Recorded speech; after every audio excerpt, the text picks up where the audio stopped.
नमस्कार दोस्तों, आज हम एक ऐसी भूतिया कहानी के बारे में बात करने जा रहे हैं जिसे सुनकर आपके भी रोंगटे खड़े हो जाएंगे। तो कहानी में अंत तक बने रहिए। कहानी शुरू करने से पहले एक निवेदन करना चाहूँगा कि अगर आप हमारे चैनल पर नए हैं तो चैनल को सब्सक्राइब जरूर करें। आइए कहानी शुरू करते हैं। शहर से दूर जंगल के बीचों बीच एक पुरानी टूटी फूटी सराय थी, जिसके बारे में कहा जाता था कि वहाँ रात बिताने वाला कभी वापस नहीं लौटता। उस सराय को लोग भूतिया सराय के नाम से जानते थे। एक बार 4 दोस्त अंकुर, रोहित, नेहा और साक्षी जंगल घूमने गए। रात होने लगी तो उन्हें वही सराय नजर आई। अंधेरा गहराता जा रहा था और दूसरी कोई जगह नहीं थी, तो मजबूरन उन्होंने वहीं रात बिताने का फैसला किया। सराय के अंदर का माहौल ठंडा और भारी था।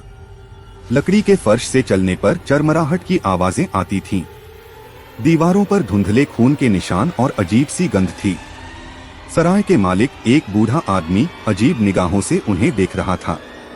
उसने धीरे से कहा, जो कुछ भी हो, रात 12 बजे के बाद कमरे से बाहर मत निकलना।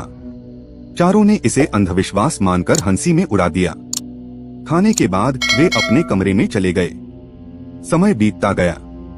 आधी रात को अचानक नेहा की नींद खुली।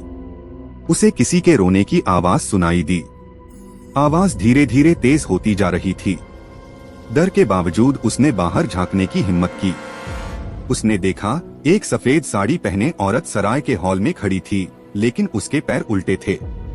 नेहा ने बाकी दोस्तों को जगाया। सबने दरवाजा बंद किया, लेकिन रोने की आवाजें और तेज हो गईं। अचानक दरवाजे पर जोर से खटखटाने की आवाज आई। सब डर के मारे कांपने लगे। अंकुर ने झांककर देखा, लेकिन बाहर कोई नहीं था। जैसे ही वह पलटा, खिड़की पर वही औरत नजर आई। उसकी आंखें लाल थीं और चेहरा डरावना। डर के मारे सभी चिल्लाए और दरवाजा खोलकर बाहर भागे। लेकिन जैसे ही वे हॉल में पहुंचे, दरवाजे अपने आप बंद हो गए। चारों तरफ अंधेरा छा गया। नेहा को महसूस हुआ कि कोई उसके कंधे पर हाथ रख रहा है। जब उसने पलटकर देखा तो वही औरत खड़ी थी। उसने एक जोरदार चीख मारी और सब बेहोश हो गए। सुबह गांव के लोग सराय के पास पहुंचे। दरवाजा टूटा हुआ था, लेकिन अंदर चारों दोस्तों का कोई निशान नहीं था। गांव के बुजुर्गों का कहना था कि उस सराय में सालों पहले एक औरत की हत्या हुई थी और तब से उसकी आत्मा हर रात भटकती है। उस दिन के बाद किसी ने उस सराय के पास जाने की हिम्मत नहीं की। लेकिन लोगों का कहना है कि रात में अब भी वहां से रोने और चीखने की आवाजें सुनाई देती हैं।